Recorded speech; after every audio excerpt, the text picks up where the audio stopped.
Texas A&M basketball coach Bucky McMillan is absolutely cooking in the transfer portal, exceeding expectations.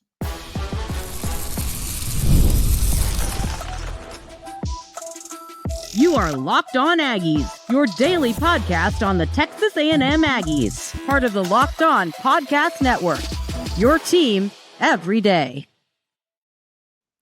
Welcome into Locked On Aggies. I'm your host, Andrew Stefaniak. Thanks for making Locked On Aggies your first listen every single day. Hope you all enjoyed that episode yesterday with Brian Smith. It was good to talk a little bit about just overall Texas A&M stuff and some recruiting stuff and all that. So fun conversation yesterday. Hope you all enjoyed that one. It was a fun one to record for sure. On the show today, ladies and gentlemen, we're going to talk a little bit about Texas A&M football recruiting. So things are going really well so far, numbers-wise. But at the same time, there is some concerns with in-state recruiting and all that, things that I do believe will get straightened out. But it's still a conversation that we need to have until it looks like it should. We are also going to talk about the upcoming baseball series against LSU. I think you can call this a make or break series, a season defining series. You don't necessarily have to win it. Obviously, you have the series still with the Missouri Tigers coming up at home, which I believe they still and haven't won a game in conference play, which once again is just truly amazing. That is a must. I think that's a must sweep. So you have to win one against LSU, but you're at home. I think this is a series you got to win. We'll talk about that here in a little while. But we're going to get things kicked off talking about what Bucky McMillan is doing in the transfer portal. He just added former Texas Tech big man Federrico Federico, a guy that, just a really cool name. The double name is always awesome. Last season for the Red Raiders, he averaged, He averaged 5.1 points per game, 4.5 rebounds, 0.7 assists, 0.4 steals, 0.8 blocks.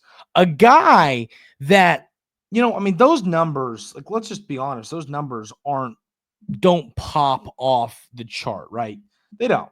He spent 2 years at Pitt, where he played 23 minutes, 21 minutes, respectively. He played about 19 minutes last year at Texas Tech, averaging 6.6 points his first year at Pitt, 4.7 the second year, and 5.1 last year at Texas Tech.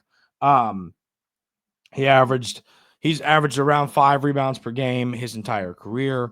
A guy that, once again, at 6'11", 215 pounds, he is not going to be a dominant piece for your basketball team. You know what I mean? He's not going to be a guy that is going to come in and be the difference maker, the pencil pusher, the guy that that takes your team to the next level. I just don't think that's who he's going to be. But he's another depth piece that has played 3 seasons of Power 4 basketball last year at Texas Tech, a really, really good basketball team.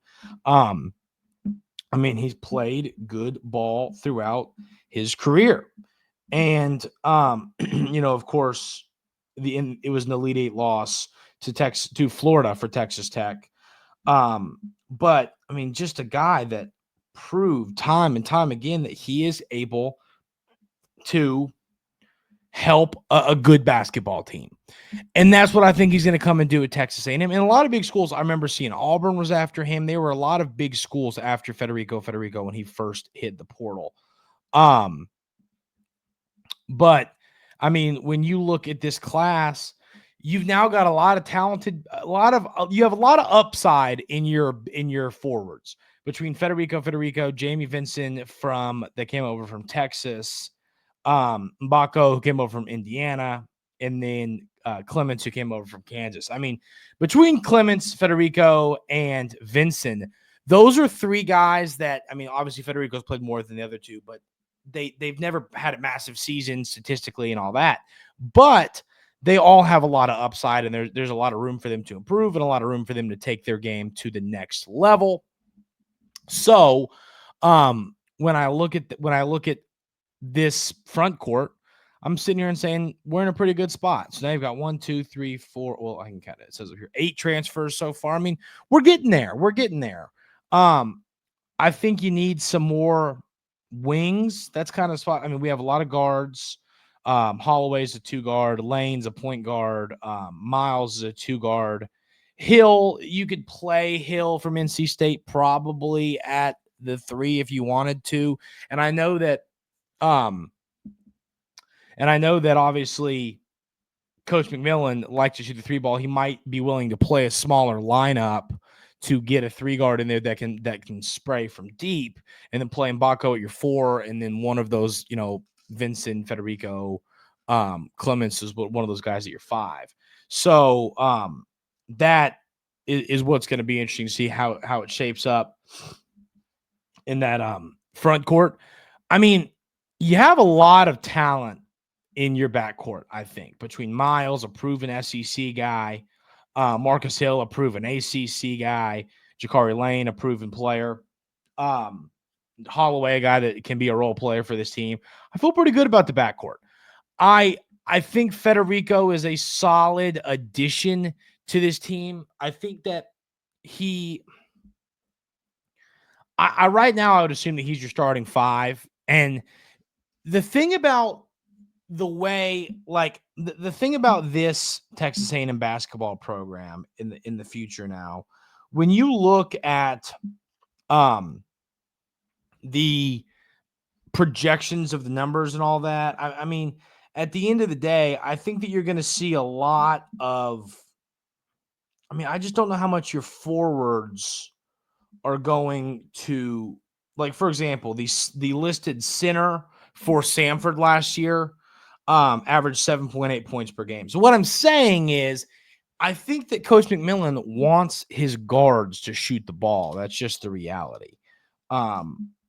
He wants the guards to shoot the basketball. He doesn't want his big shooting the ball. So, I mean, Federico, if he comes in and plays good defense, gives you 8 rebounds a game, and scores 6-7 points a game, plays solid defense, rebounds the ball, that's all you can ask for from him to be at your starting 5, because your scoring, once again, is going to come from your guards that are shooting the 3 ball. And, from Mbako at your 3 or 4 is going to be shooting the 3 ball. Like, that's where you're going to get your scoring. You're going to get your double digits there.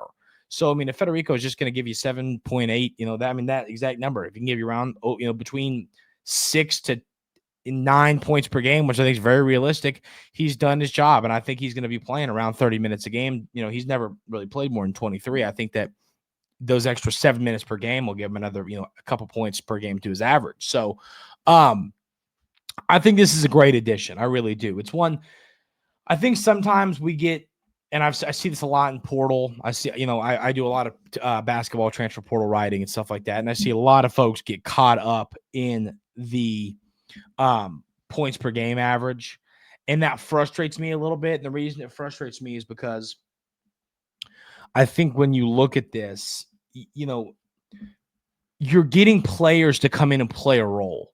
Not every player you're recruiting is supposed to come in and be the best player on your team. You know what I mean? Yes, you're supposed to have someone come in and be the best player on your team, but you're also supposed to bring in a lot of players that are just there to help you improve in different aspects of the game and different things like that. So, that's why I'm saying a person like this, a player like Federico is a solid addition to this roster, because he is going to come in and play his role. His role is not to score 19 points a game and shoot 42% from 3. It's not his role. His role is to defend at a high level, rebound the basketball, offensive boards, put it back up, kick it out to shooters. That is what he's here to do, and he's going to do that. So I just think that, I think people get too hung up on, well, he averaged 5 points a game. Yeah, he's going to come in and have a very similar kind of role here, except for I think he's going to be our starter, which is why I assume he'll boost that number probably to 7 or 8 points per game. But, and once again, Federico, a guy that a lot of good teams wanted them to come in and be a depth piece on the roster, and Texas A&M needs them to come in and probably play a bigger role than just being a depth piece. But at the end of the day, Bucky McMillan is doing exactly what we needed him to do. He's going to get players that can help us succeed in year one. And why I'm so happy to see what Bucky McMillan is doing, because I'm going to title this episode talking about how he's exceeding expectations. I was expecting him to get lower level Division I players, bring them up, and hope that they would take a step to the next level. He's getting Power 4 guys. I mean, look at the list here. Federico comes from Texas Tech. Vincent comes from Texas. Marcus Hill comes from NC State. Miles, of course, coming over from Oklahoma. Mbako coming over from Indiana. And then Clemens coming from Kansas. So, I mean, he's gotten a lot of players that are coming from legit schools. And that's cool to see. I just didn't expect Coach McMillan to get that level of talent this quickly.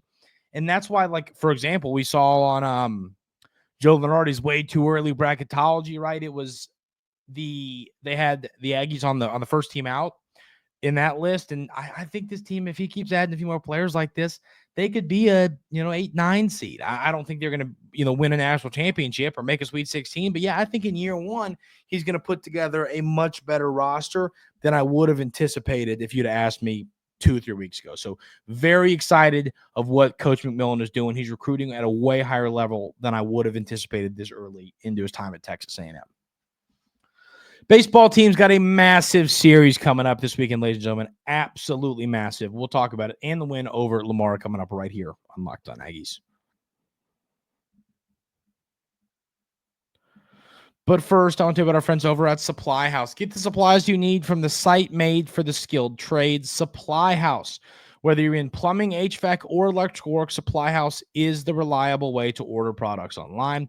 Their easy-to-use website is packed with helpful resources and the latest product info to help you get the job done right. Plus, with the complete inventory of over 200,000 parts from 400-plus top brands, you'll find exactly what you need, delivered fast from coast to coast. Need help with an order? Supply House offers expert support and industry-leading service, so you'll always talk to a real person. And for trade pros looking for an extra edge, their free Trade Master program offers exclusive perks like a dedicated phone line, free shipping, and discounts on every order. Thousands of skilled professionals are already taking advantage. Now it's your turn. Join the Trade Master program today at supplyhouse.com/TM and start ordering plumbing, HVAC, and electrical supplies with just a few clicks. Plus, use promo code SH5 for 5% off your first order. That's supplyhouse.com.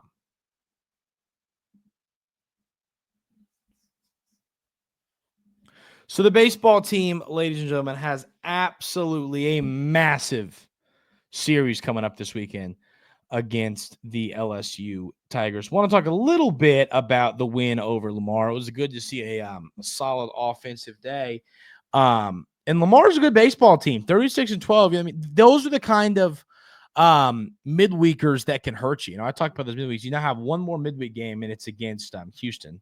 But in this game, the Aggies actually get down 1-0 in this, and they end up taking the lead in the third. They score 6 in the fifth and 3 in the eighth to kind of be the difference maker. But you get 2 hits from Hensler. He scores twice, has an RBI. You get 3 hits, 3 RBIs, and 3 runs scored for Caden Sorrell. He has had an absolutely massive season. Caden Kent goes 3 for 5 and scores twice. Blake Bender up 2 for 4 and scores. Royo goes 2 for 3 and scores twice and has 8, count them, 8 RBIs. You get 2 homers from Royo, 2 homers from Sorrell, and 1 from Hensler. The Royo homer scored Keel. Then in the fourth, he gets an RBI on a sac fly. Then his next homer gets home Kent, Cash, and Keel. Sorrell has a homer to center, and Sorrell has another homer and scores Hensler. Just an abs. And then the last RBI of the game for Royo comes on a bases loaded walk. A day on the mound where they get a little bit. Sims did not have a great showing. 4 hits, 5 runs, 5 earned, 1 walk. But I mean, besides that one outing, I think everybody else was pretty solid. It was good to see that. And I mean, these games, once again, you're not throwing your main starters and all that. These games, I've explained them to y'all. In my opinion, just find a way to win them. And the Aggies did exactly that in this game. This LSU series, ladies and gentlemen, I cannot sit here and even try and explain how important this series is. Let's go look at the projections of the field of 64. Baseball America made one. This has the Aggies. We'd be a 3 seed, maybe. Let's see. I'm not seeing it. Oh, it says the last 4 in is Texas A&M, but I still don't see us. Would that make us a 3 or a 4? Oh, we're a 3 seed in Chapel Hill against North Carolina. The 2 seed would be Xavier, and the 4 seed would be George Mason. But once again, so that's the last 4 in there. So, really big series here, and I've talked about it. That magic number, I think 13 wins. If you win this series, very simple, because we are sitting currently with 8 conference wins, 8-13. That sweep to the Longhorns really stunk. If you had just won one game there, I think it'd have been a big difference maker. But if you win this series and you sweep Missouri, that right there gets you to that 13. Then if you just take one against Georgia on the road, you are going to be at 14. And 14, I think you're locked in. If you 13, I feel like you feel pretty good about it, but 14, you're locked in. So winning this series is massive. It's at home. LSU ranked number 2. They're a damn good baseball team. They're solid. They're really, really good. One of the best baseball fan bases, right up there with Texas A&M.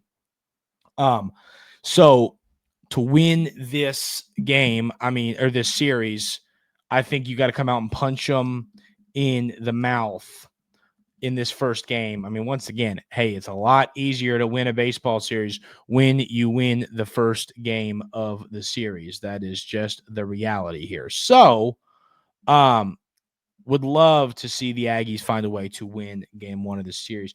When it comes to the hitting, LSU has the second best batting average in the conference, right behind Arkansas. They're hitting 312 as a team. They've hit 73 homers, so they're not as much of a homer team as a team like Arkansas or Tennessee, who have 96 and 100 respectively, but they get on base a lot and they get a lot of hits. They also walk a lot, 257 walks. That's right up there. Tennessee's got 276. So they're one of the top teams when it comes to drawing walks. So you got to throw them strikes. And then once again, there's no weaknesses on this team pitching. They have the 5th best team ERA with a 3.75. Their ERA is really good. They even field the ball pretty well. They have the 3rd best team when it comes to fielding, which the Aggies are, by the way, still near the bottom. Man, Missouri, poor Missouri. They're the bottom of errors, the bottom of pitching, and the bottom of batting average. They're bad, man. That's rough. We knew that. I'm just saying, that's just embarrassing to look at those numbers. So yeah, this is a series. You got to find a way to win it. Simple as that. If you win one game, you stay alive for the win the series and then win a couple against Georgia. But if you win this series, I think you're putting yourself in the driver's seat, because I think you should be able to.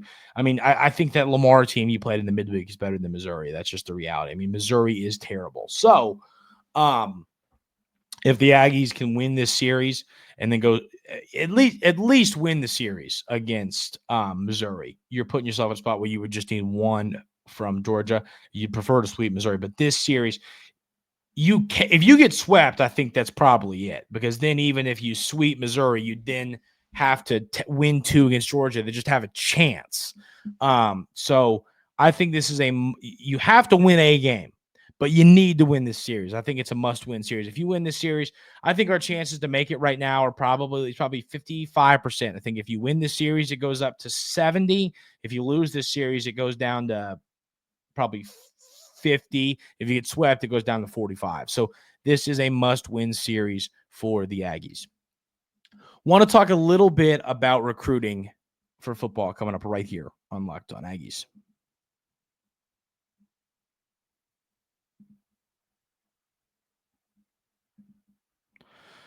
So as we sit right now, Texas A&M's 2026 class is actually in a really good spot. You picked up that recent addition of Victor Singleton, a kid that Brian Smith, who we talked to yesterday, really likes him. The corner, 5'11", 160 pounds, ranked as the 57th overall player in the class. Kid's a stud. He committed a couple weeks ago. But once again, you've got a lot of kids. So you've got 11 commits. You've got a kid from Ohio, kid from Georgia, California, New Jersey, California, Utah, Ohio. So 9 of your current 11 total commits come from states other than Texas. And this is my thing right now. And now at the end of the day, looking at the, taking a look at the recruiting class, it is really in a spot where it's pretty solid right now. I'm just concerned about landing players from the state of Texas. When you are in this hotbed for recruiting, you want to dominate your backyard. That's just the reality. You want to dominate your backyard. Texas A&M needs to do a really, really good job in its own state. So, I want to see this football team continue to find a way to land recruits in Texas. Now, luckily for you, your arch nemesis, the Longhorns, are not necessarily killing it recruiting-wise right now. They're going to. I mean, they're going to get it together. But, I mean, as we sit right now, Texas is ranked and they're way down there, man. My goodness. 47th. They have 4 total commits, and they're going to figure it out. But that's what I'm saying. I mean, you're going to be throwing punches with them when it comes to landing in-state talent. So, I mean, get on it now. And I talked to Brian Smith yesterday off camera and about Texas A&M recruiting for this 26 class. And he feels really good about it. I'm not concerned about it. I just don't want us to start getting so focused on players that come from other states that we start to go, we missed on this 5-star kid from our backyard. Like, I always want to stay focused on Texas. And then if we find a kid that fits our system and we really like, go get them. So that's my thoughts there on recruiting. I'm not worried about anything or any shape of matter. I mean, we have the 7th overall class right now. You can't be worried. I'm just saying I want to see us continue to dominate inside our own state. That is how we're going to, stay in the same ballpark with Texas. You got to dominate our own state, because not only does that give us good players, but it keeps good players off of their roster. That's going to do it for this week here at Locked On Aggies. Thank you all so much for being here every single day. I really, really appreciate it. Hey, if you haven't already hit that subscribe button on YouTube, helps the show out a lot. If you're listening on a podcast platform, leave a 5-star review. That helps the show out as well. Hope everyone has a great weekend. Obviously, with me being in Kentucky and the Kentucky Derby's this weekend, so hope you all enjoy that. Watch that if y'all are horse racing fans. Hope everyone has a great weekend, and we'll see you on Monday right here on Locked On Aggies.